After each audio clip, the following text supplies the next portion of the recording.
네, 두 번째 수업 주제는 돈이 모이는 4가지 법칙입니다. 은퇴 설계 전문가 권도영 선생님의 수업 큰 박수로 청해 듣겠습니다. 안녕하세요. 은퇴 설계 전문가 권도영입니다. 앞서 김경일 교수님께서 부자 되는 습관 이거 말씀해 주셨는데 저 스스로도 굉장히 크게 깨달았습니다. 저는 오늘 부자가 될 수 있도록 돈을 잘 모을 수 있는 구체적인 전략 4가지를 말씀드릴 텐데요. 그 첫 번째 법칙은 새는 돈부터 막아라입니다.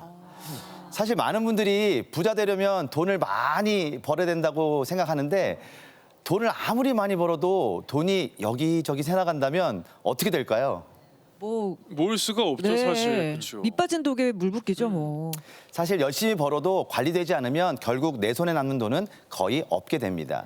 문제는 많은 분들이 돈이 새고 있다는 사실조차 모르고 있다는 점입니다. 실제로 제가 상담해드린 많은 분들이 예산도 편성하고 가계부도 쓰시는데 이 가계부를 보면 모르는 사이에 빠져나간 지출 이것들이 너무 많은 비중을 차지하고 있다는 겁니다. 대표적인 게 뭔지 아세요?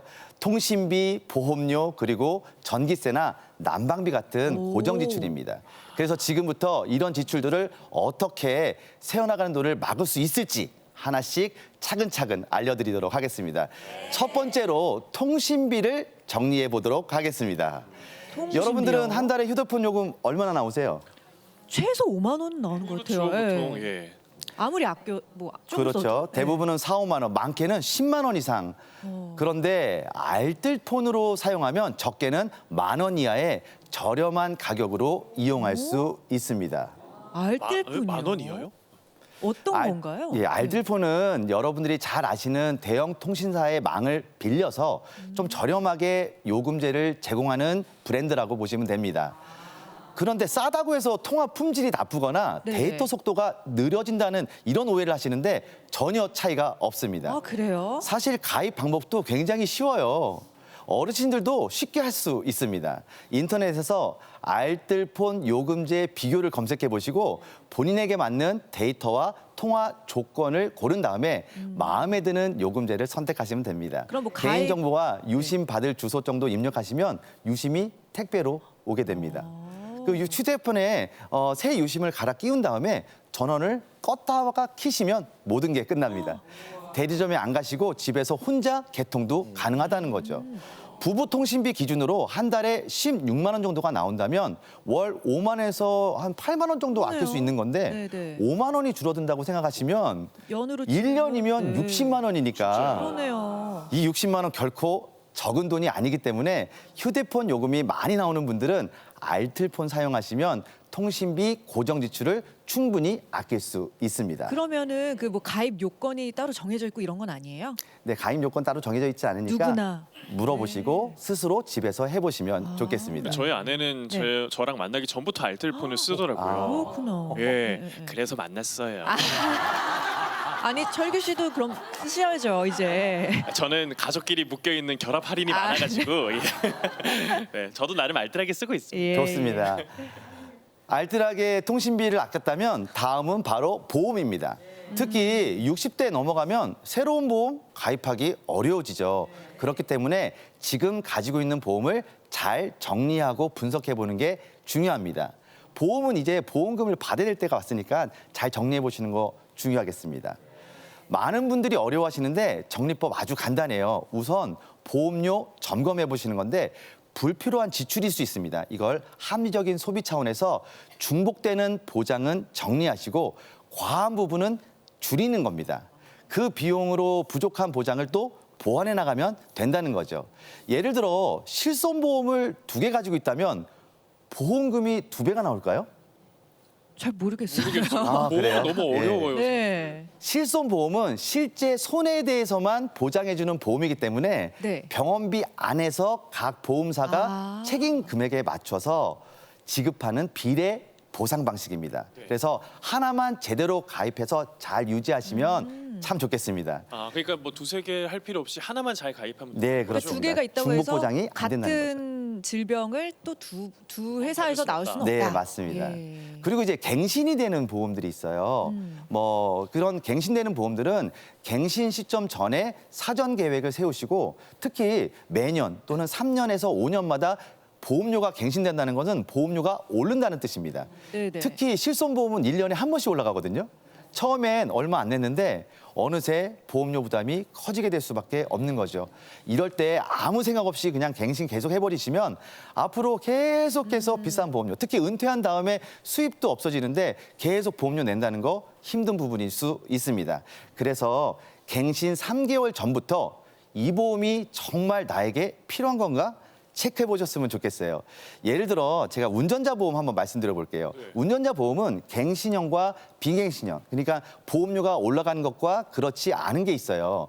근데 갱신형의 경우 예전에 운전을 했는데 내가 퇴직한 다음에 운전을 안 하시는 분들이 있어요.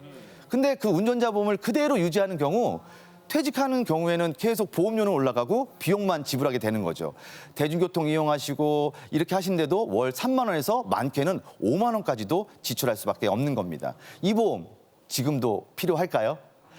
이럴 때는 갱신 전에 한번 점검해 보시고 이런 부분만 정리해도 보장은 유지하면서 매달 나가는 보험료 줄일 수 있습니다. 네.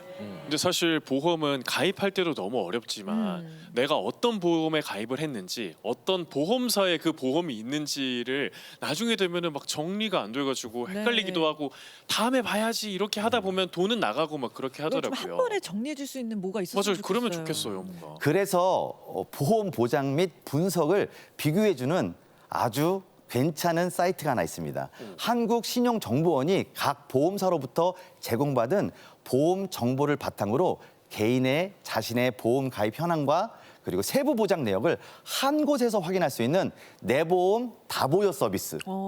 다시 한번 내 보험 다 보여 서비스. 내 보험 다 보여. 모든 계약을 한 번에 목록화해서 볼 수 있기 때문에 중복보험 있는지 필요한 보장이 충분한지 한 번에 확인할 수 있습니다. 내가 어떤 보험이 있고 보장은 또 언제까지고 예전처럼 뭐 서류를 뗄 필요도 없고 헤맬 필요도 없습니다. 이 사이트 활용해서 보는 것이 가장 큰 도움이 될 것 같아요. 네. 그리고 새는 돈을 막는 방법 마지막은 바로 에너지 절약입니다. 전기세, 난방비, 뭐 이런 고정 비용, 근데 이 에너지 절약만 잘해도 새는 돈 충분히 막을 수 있습니다. 다만 여기서 중요한 건 꾸준한 습관. 우리 김결리 교수님이 말씀하신 꾸준한 습관이 중요합니다. 제가 고정 지출 아끼는 꿀팁들 당장 시도할 수 있는 거 몇 개 말씀드릴 텐데 네. 많은 가전제품이 플러그만 꽂혀 있어도 대기 전력을 사용하고 있다는 거 아시죠? 네네. 그런데 이제 냉장고와 같이 절대 빼면 안 되는 것은 맞아요. 그냥 놔두시고요. 네네. TV, 컴퓨터, 무선 공유기 같은 것들은 밤에 주무실 때만 뽑아놔도 월 5천 원대를 절약할 수 있습니다. 네네네.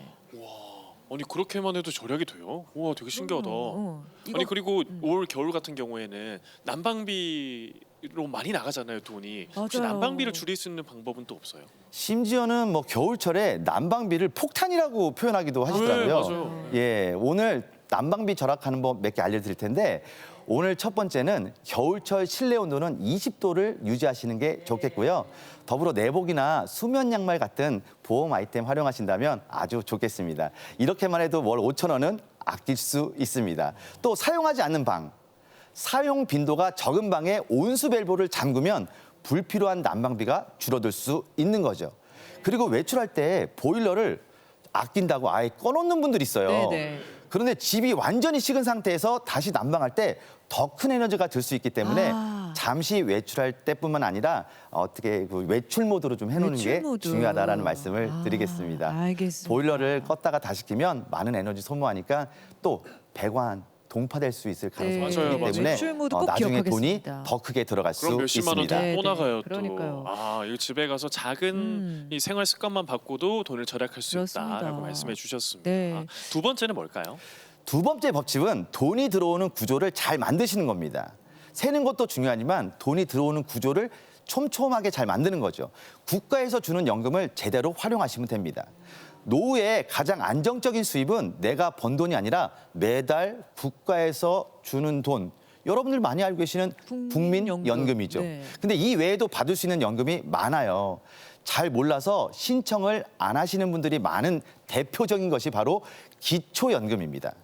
기초연금은 보건복지부에서 주는 돈인데 소득 인정액이 선정 기준액 이하인 저소득층 노인에게 지급되는 공적 연금입니다. 이 기초연금은 신청을 해야 줍니다. 가만히 있다고 주는 게 아니라 신청을 해야 주는 돈인데 네. 몰라서 활용하지 않은 분들이 너무 많아요. 진짜. 거기에 또 주택연금이 있습니다. 주택연금은 내가 살고 있는 집을 담보로 잡혀놓고 평생 연금을 받는 제도입니다. 만 55세가 넘어가면 되고요. 공시지가 12억 원 미만의 주택을 소유하고 있으면 가능합니다. 사실 연령과 주택 가격에 따라서 월 수령액이 달라질 수 있거든요.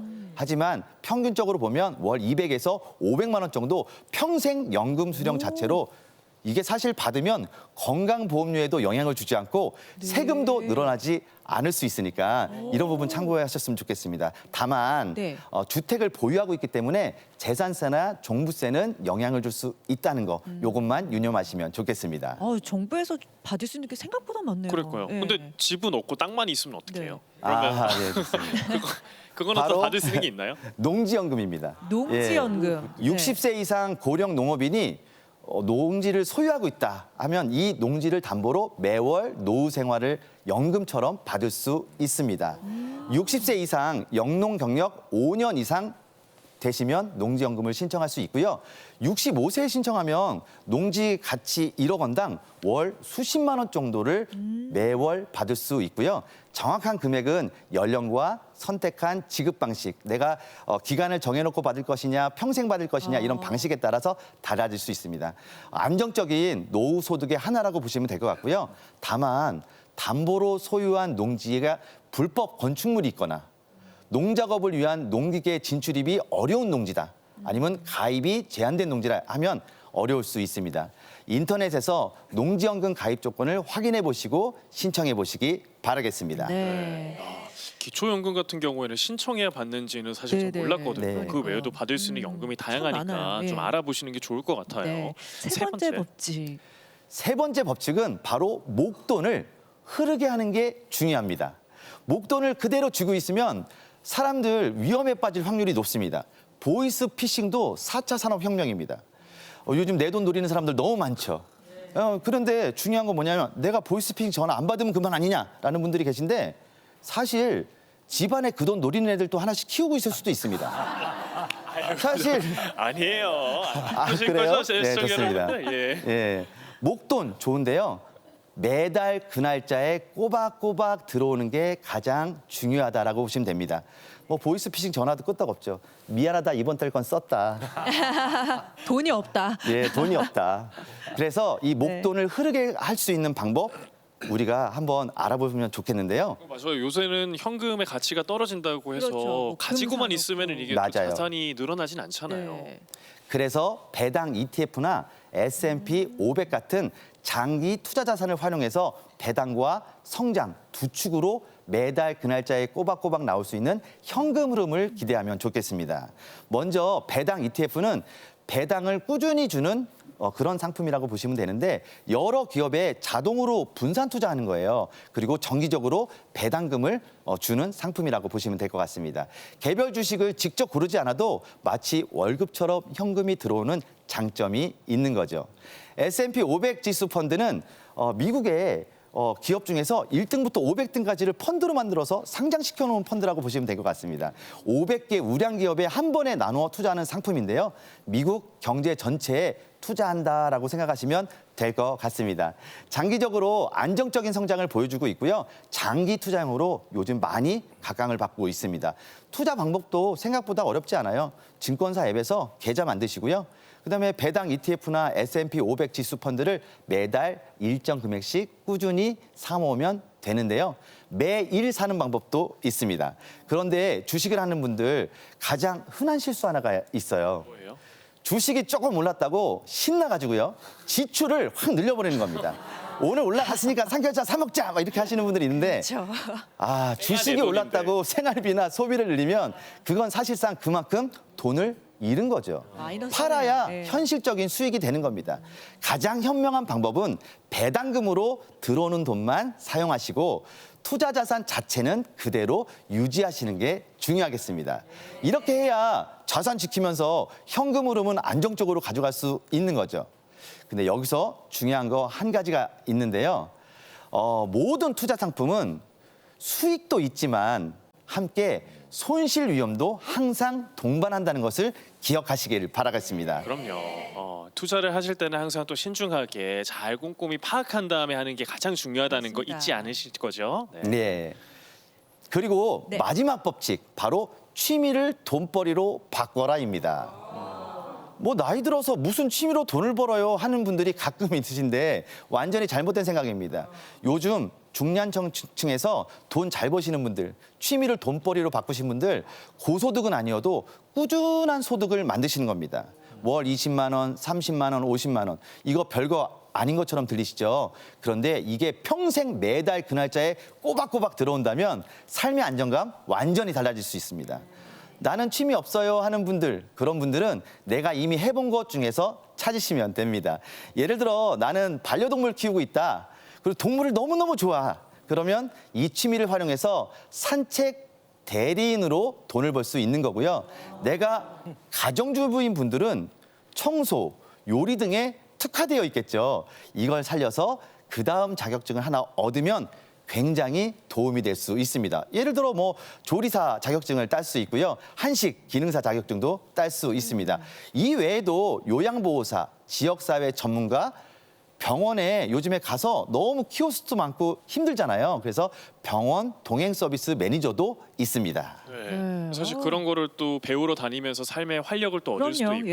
예. 또 돈도 번다면 또 일석이조 아니겠습니까? 그렇습니다. 예. 자, 다양한 방법들 소개를 해주셨는데 질문이 하나 들어왔어요. 네. 아까 에너지 절약 관련해서도 말씀을 해주셨고 작은 생활 습관을 바꾸는 방법 말씀해 주셨는데 이분은 병원비가 부담이 좀 된대요. 나이가 들다 보니까 의료비 부담을 줄일 수 있는 방법이 있는지 여쭤보시거든요. 사실 의료비 자체를 줄일 수 있는 방법은 이미 지나간 상태인데 네. 뭐 병원비를 깎는다고 해서 되는 게 아니거든요. 병원 관리를 줄이는 구조를 만드는 게 가장 중요하겠죠. 정기 점검으로 큰 병을 막으시고 국가 제도를 먼저 한번 활용해 보시는 게 어떨까 싶습니다. 의료비 관리의 핵심은요, 이게 국가 제도입니다. 다만 의료비가 걱정인 분들이 계신데 의료비가 부담될수록 먼저 병원비 구조를 한번 살펴보시는 게 어떨까 봅니다. 네. 예를 들어 같은 치료라도 병원마다 비용 차이가 좀 있어요. 동네 병원이나 외래 진료부터 활용하시고 건강보험 본인 부담 상한제와 산정 특례를 반드시 확인하시는 게 좋겠습니다. 건강보험 본인 부담 상한제는 개인이 일정 금액 이상의 의료비를 지출하면 초과 금액을 건강보험공단에서 환급해주는 제도입니다. 소득 수준에 따라서 상한 금액이 좀 다를 수 있어요. 확인해 보시면 좋겠습니다. 산정 특례는 진료비 부담이 크고 장기간 치료가 요구되는 암이나 희귀병 같은 중증 질환에 대해서 건강보험 본인 부담을 줄여주는 제도인데요. 산정 특례 신청을 해야 되기 때문에 이것도 반드시 먼저 확인해 보시는 게 좋겠습니다. 네, 알겠습니다. 잘 들었습니다. 산정 특례는 네. 어디서 신청을 하나요? 그러면? 인터넷 검색하시고 건강보험공단에서 확인해 보시면 좋겠습니다. 건강보험공단 공단에서 이렇게 하면 의료비까지 줄일 수 산정 특례. 있다는 거. 네. 네, 오늘 수업 잘 들었습니다. 고맙습니다.